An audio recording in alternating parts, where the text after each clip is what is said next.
Hello and welcome back, ladies and gentlemen, to HGC North America, where we are 2 games deep between Gale Esports and Team Freedom. Team Freedom looking good in games 1 and 2, find themselves a W. Now looking to close out the series. Do you think they have what it takes, JL? Depends on the map choice. I mean, those are their 2 best maps. What you got for me afterwards? I mean, I look down the list and there's not a whole lot else where we see similar success. It's 500 on a lot of maps elsewhere. Does that mean Gale Force continues to prioritize the first pick?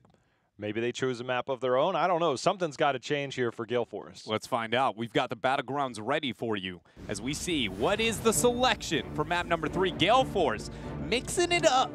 Going to go ahead and select the map selection and take it to Tomb of the Spider Queen.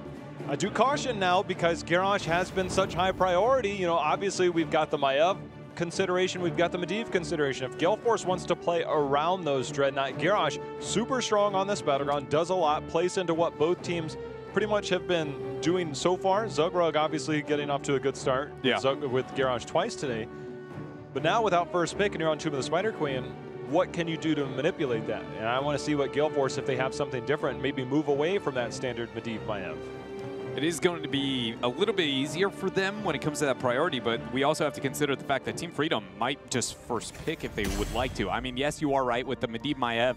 Debatably, that argument has already been won that you can't give that up, but let's say we see those standard bans coming across the board. I can see Garrosh getting the priority over Phoenix, even in this type of situation, which, again, based off the logic that we've seen so far, Phoenix higher wow, he's banned out. By Freedom. Yeah, and I think that's because that first pick, Phoenix, is my guess, or they think that that Maiev is going to be worth it. I think this might be a situation where, that's tough, man. The lethality of the 4-man or the wave clear that you can get within Freedom, again, into that Phoenix. I guess when we did see them pick it up, they weren't willing to pick it until later into the draft, so it makes sense that they would hold off here.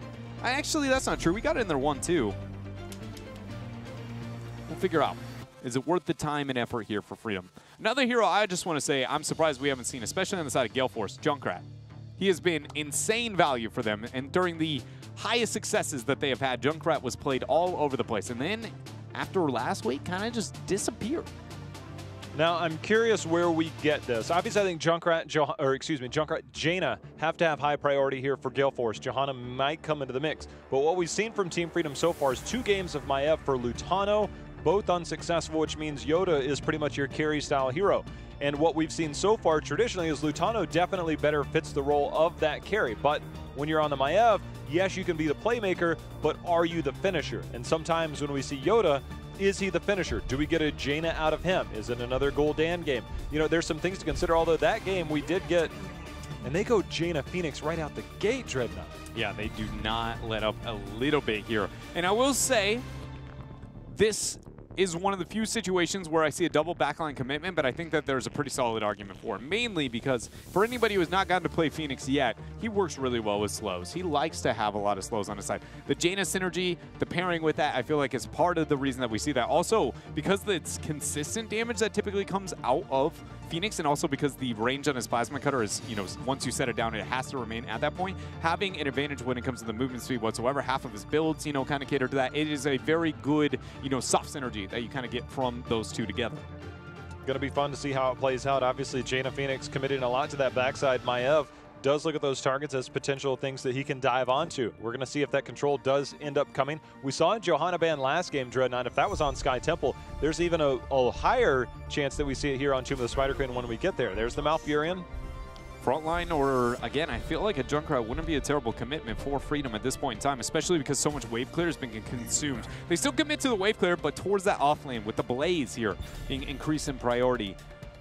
Really solid draft here so far from Freedom. I feel like there was a lot of risks being committed by that Jaina Phoenix. We already kind of posed that. With committing that much into your backline, it makes it pretty straightforward on how to be able to deal with it.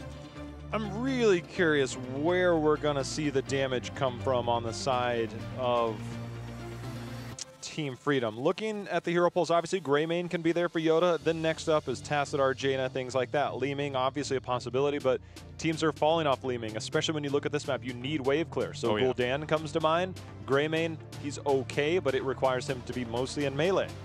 Next up, Tychus, and he's fallen off a lot, and I still don't know if he fits into the, look, we've got somebody isolated, is Tychus our finisher? So I'm really curious where Team Freedom's going to go. Out of all those you listed, Gul'dan Tychus stand out the most to me, hands down. And it's purely, you know, Gul'dan for the 4-man control over the map, Tychus to be able to accent the map pretty well as well.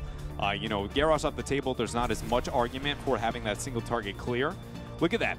Banning out the Johanna here for Gale Force Esports, where normally you'd be like, they may want to pick that up for themselves. Malfurion Maiev is very, very lethal. Fury wants to dance.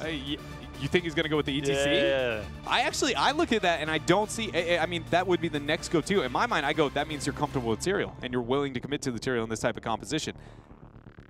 I think they need a setup, man. I mean, I agree with you, especially for Jaina. She doesn't like not having a hard CC, and then putting that with, you know, I talk about Phoenix wanting to move faster, and Smite could make up for that, but it's not nearly as good as that lockdown that power slide could provide.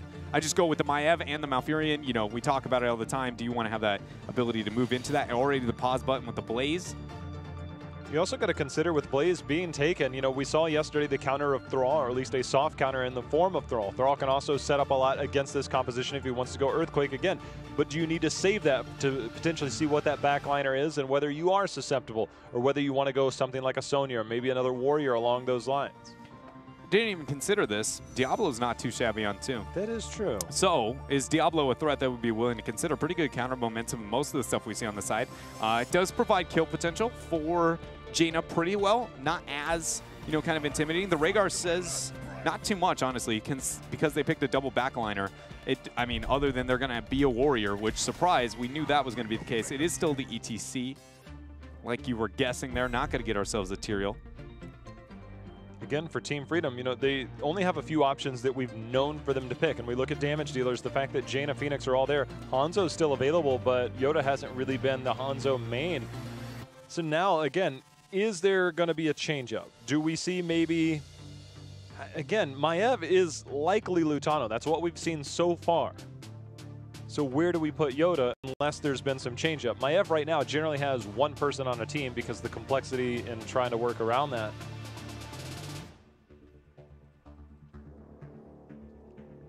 If you're going to go that route, again, I told you my go-tos on the side of Yoda, but I wouldn't mind if we saw that kind of mix up. The question is, can we see Yoda be willing to move over to Maiev? Murden Hanzo. Murden, curious here is what I'm going to leave that one at. But Zugrug on the front line, we've seen him, you know, bring out that kind of wild Murden, I believe, already once here in part 2. And there was a lot of focus towards those Warriors. You need somebody who can survive and deal with, you know, the threat. It's just a lot of teams, it's kind of in this draft hit that moment. It's like, are you willing to commit to the Tyrael versus the Murden? Because those are the only two with the gap closer to be able to escape. And a lot of teams willing to, you know, go with that Murden over even the Tyrael. Do we get a Thrall? I don't know how I feel about Leoric. Dahaka, obviously, you know, we're talking about Tomb of the Spider Queen. Still going to commit to the Dahaka, a bit surprising. Definitely gives you the wave clear that's necessary for this. Yeah, I'm trying to figure out if I would like to see the Thrall more there in that type of situation too. I think I like the Dahaka, not because, I mean, he has a global, it's just one of the best to hold his own in the lane versus Blaze. And yes, you can make the argument of, well, Thrall can do that maybe even better than the Dahaka. And if you're not going to get value out of the passive and you're the global, then what's the point there? But I do feel like, you know, having that beefcake and having another target that is a little bit healthier than Thrall, you know, even though he is kind of making a rise here within the meta, by no means is Thrall that beefcake on that off lane. And so having that also helps with the ancestral healing. Whenever you pick that, you want at least 2 targets that ended up having that there. So I feel like I like that for the off lane. Doesn't have any outstanding, oh, you know, this is going to be the moment, the turnaround here for Gale Force Esports. I think if anybody, any picks had that, it very much was the 1-2, the high risk from them. And I feel like a lot of this game is going to be, is that risk in that draft worth the payoff? You know, will it come to light here? The Dahaka is always an intriguing pick on Tomb of the Spider Queen. The global options are a little bit less here. Nonetheless, Team Freedom looking to close it out. You know, I was wondering, where will the Hanzo build go? It looks like he's going into Scattering Arrow at level 1. We'll see if there's any type of hybrid build here, because I look at Wave Clear Dreadnought. Blaze has got it. Murden not so much. Malfurion not so much. Maiev, you know, when you have the ability available, a lot's going to reside on Hanzo. Did we take a minute to appreciate our Blaze and our Maiev? Do we have a switch up? Yoda's on Blaze. Maiev is played by Nasmus. This is interesting. Nasmus has always been one of the more flexible players. I mean, we saw him last year play the ranged role, move into double support, now play melee. So he's He's definitely had some experience, but again, the Hanzo in particular, 19 games on Hanzo for Lutano. So you can see that it's like, well, we've got to make a change somewhere. And we've also seen Yoda in the past was an offlane hero or player, even though he originally did start as that backliner. See if it works out here for Team Freedom in this game. Yoda ends up eating a power slide, going to get a drag after there from B-Kid, but Jet Propulsion out. He's going to be just fine. The battle over the middle wave has been won here, and I'm going to give it over to Team Freedom is the fact that, you know, Yoda, or excuse me, not Yoda, but Phoenix stuck still in the mid lane. That's something that Gale Force wants to claim back for themselves is control here over this Shrine phase. Zugrug comes in. Oh, nice route there. Set up the, the max range Storm Bolt. Big plays from Collusion and First Blood. It's all about the globe sometime, Dreadnought, because we got Prog Rock and we've got Jaina's quest with the fingers. And it all is like, hey, we need globes. This is a map where sometimes giving up a globe. Rotation on Jaina on bottom. Might be able to get Blaze. A lot of damage. Ooh, I thought for sure they might see the Kona Code over. Rhaegar actually getting caught there up on top. Team Freedom winning on all fronts right now, J-How. Again, I think it was greed for the globe. I mean, you're trying to stack your globe quest. I get it, but this is Tomb where the frequency of globes is significantly higher just because of the lane rotation, but they were committed to the early part of that. Now they've got to switch things up, and they've given up. They're down a little bit in terms of experience. They're down a little bit in terms of gems. And just Team Freedom controlling the pace of this game, when it's this early, always surprises me a bit. Still a bit of skirmishing here from Nasmus on bottom. Nice Blizzard kind of prediction there from Mike Udall. Yoda walking into the corner, buying a bit of time. Stormbolt's going to come out. No jet propulsion follow-up quite yet. Nice use of the natural agility over the wall there from Lutano. Man, Lutano toes the line there very, very closely with that Jaina over the wall. Still willing to walk back in, you know, throw the Stormbolt back and be like, Mike Udall, I am not afraid. No passive, no problem. This is sometimes, you know, I look at these compositions and I'm like, all right, we've got a Jaina, fast wave clear, Phoenix, fast wave clear, Hawk on his own. We'll probably just get the standard 4-man rotate between top mid, but it hasn't been anything but that so far. I think one of my biggest, you know, kind of issues, I talk about it all the time when we see Jaina picked up, is that she is great at kill potential, she's great at wave clear, but she's not great at both, right? She does have the trade-off of one or the other, and I feel like when we see teams and compositions being drafted with the 4-man, and it seems like a lot of the times, especially with the priority we see Gale Force, you know, one of our higher priority Jaina teams, is that they're willing to put that weight onto the Jaina to do both, even though it's not nearly as possible. I feel like, you know, saving the Blizzard at all costs for the kill whenever possible, having big impact, relying on him to be your main wave clear with the Rhaegar Lightning Shield on top of the ETC should be what they rely on. Yes, they're going to fall behind within the 4, but then they still have the opportunity that during that escape, maybe catch out Collusion with that Blizzard, with that damage output, and again, look for those picks, because right now that's what their comp is going to need to make happen. Hold on, though. Yoda takes the drag there. Akafe is able to get the kill there with that feral lunge in. Nice two-man power side collapse here. Lutano not going to cyber agility over the wall. Nasmus with a bit of bait there on the vault. Gets the follow-up, makes it out. But Gale Force Esports here fighting back. Evened it up, 2 kills to 2. You know, I was wondering, would we see that hybrid build from Hanzo? We do, not going into the extra scatter arrow damage against minions and mercs. Instead, getting that storm bow and getting that explosive arrow at level 4. Definitely going in to supplement a little bit of wave clear. I think they're going to be lacking when it comes to clearing the web weavers when those are picked up. You can see Gale Force, they've prioritized their camp. They're sitting on enough gems, as are Team Freedom. See if this camp, maybe they can get a little bit of early damage, start to snowball early game. Collusion starting to channel. That's 49 gems, not enough for the turn-in. Yoda gets the jet propulsion onto Mike Udall. Going to use that passive. Nice route there. B-Kid trying to escape. Uses his burrow in. Nasmus now has to use the vault out. Trying to cut away. Gets heals from Collusion. Power slide in onto 2. B-Kid not going to go for the drag. Jet propulsion fighting back now. Root follow-up as well onto Fury. He has no power slide out, and Team Freedom end up getting themselves another kill. You know, that's kind of one of the things that I noted with Tempo Storm last year with Fury, is that he's a very aggressive warrior and a very successful warrior, especially on ETC, as Michael Udall eating quite a bit of damage, but sometimes, Dreadnought, he gets in these situations where he power slides in, and when you don't have an escape, all of a sudden you're left on an island by yourself, either looking for a savior or you die, and that's a big part of right there of what just happened. Zugrug uses the Dwarf Toss out of the skirmish, throws back that Stormbolt. No Maiev follow-up there for Nasmus, realizing all the members on the other side may be a bit too risky. Turn-in is going to be completed here for Team Freedom, thanks to Hanzo in that top lane. Dread, I want to see Biggie when he makes those warps, and it's obviously a single target that he's going. I need to see him switch more. He's relying a lot on that extra, AOE. the splash, right, obviously. But when you get that, when you switch it, you have faster single target auto attacks. And that's 2 shots that went off there. I realize you kind of give up a little bit of positioning, but I feel like that's an opportunity, even if it's not for the kill. I think those are things where you have to be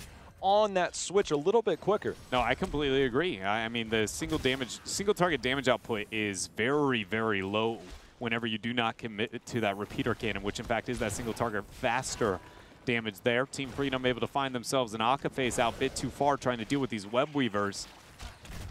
And right now, this is Team Freedom just dismantling Gale Force Esports, even on their map selection. Mikey Doll, no mana. Nice zoning route there for Collusion. Phoenix going to lose the shielding power slide rebuttal. Collusion there. Out too far. Zugrug trying. He's going to all-in commit there. He ends up getting it.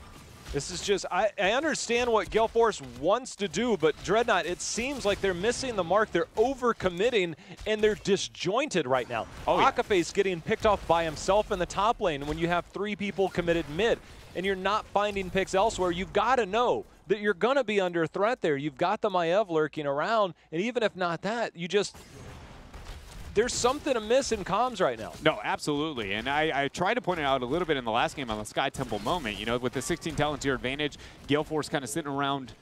I mean, kind of just sitting around. I think is the best way to describe what we ended up seeing from them. Even while shots were existing on the top half, an objective on the bottom, and they were still not willing to do kind of anything with it with that point in time. That kind of wishy-washy thought process is being displayed once more here on Tomb of the Spider Queen, which has been the go-to for some time for Gale Force to really bring the fight, even against some of the best in North America. Another attempt here at a channel. Mikey Doll gets the interrupt this time. 33 gems turned in for Freedom. Only 3 more necessary for Gale Force if they want those web weavers. You can see the back-to-back turn in here for Team Freedom. They won it, but 10 picked up here by Gale Force, a desperate 10 that they need to try and get back into this game. We do have the mosh pit.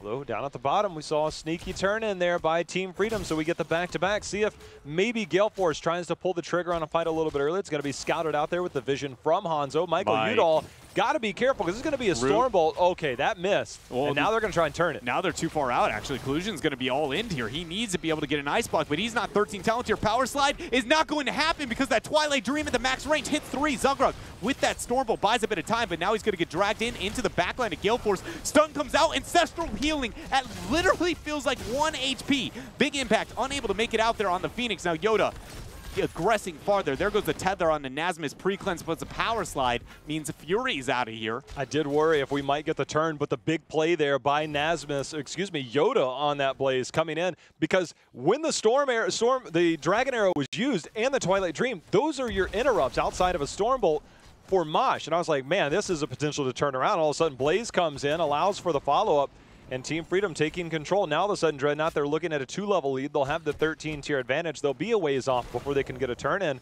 So Gale Force, they still have a few opportunities, but they're going to have to play passive for a bit. Still, great decision-making there from Collusion, identifying the situation that he was not going to make it out. Can they take the risk and get that turn with that max range against Twilight Dream? Not something we talk about too much is the width of Twilight and how to capitalize there. But Collusion, as always, making the plays for Freedom here. Will they go and commit to a tether play all in, or will they, want to play it a bit slower here? Michael Udall did finish his globe talent, so it's only out of necessity that he needs to go out and get those globes in terms of, do I need mana? You can see they're sniffing out the Bruiser camp, see if that started again. In choke points, you always have the threat of a mosh pit. See if anything comes to fruition, but without that 13, I just don't see Gale Force trying to risk anything. Yeah, Dahak is committing to the turn-in on top with Rhaegar, just to make sure they get this Webweaver phase. But without the 13 talent tiers, they're going to have to be very passive. Also, one thing we got to be considering is not only is the Night Camp sieging a mid, look at these waves. They aren't prepped at all. And Dahak is actually losing his life for this Webweaver phase. It's all about the brush stock. Interrupt 1, now we got 10 seconds, good night. There's no way out of this now. He even uses Essence, which seems optimistic. It's a bit wasteful, though. I mean, you know that you're going to die. Your team is nowhere near coming to save you. Hit me with it, Jay-How. Mismanagement of your own resources sometimes. It's like, all right, let's say you do die. You're already 12 seconds from coming back. You have the Web Weavers. Let's say you want to enter the fight. You're almost level 13. Sometimes we see Dahakas go into that extra attack damage at 13. Else you still have that secondary heal. But now you don't have that.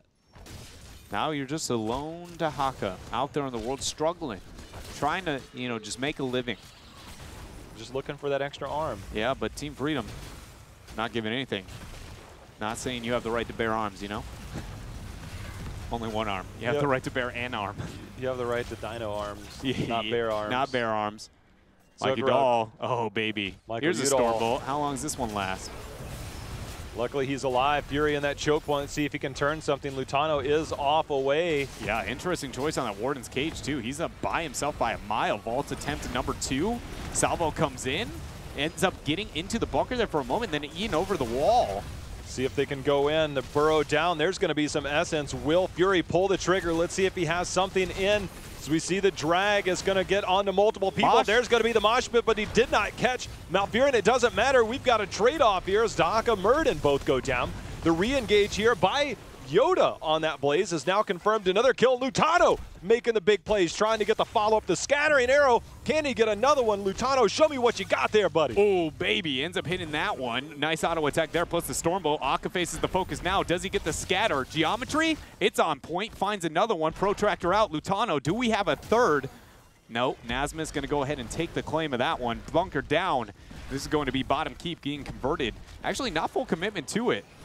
Yeah, they just don't have enough there, but what they do have enough of is time. And right now, it feels like they can make a play towards Giants Knights, maybe get a turn in, and all of a sudden this game is busted wide open. With that, it just kind of seems, what is your choice? It looks like Hanzo, he's going to make his way down towards the Giants. You'll now have that bottom lane so wide open. Murden's going to focus on clearing out that top.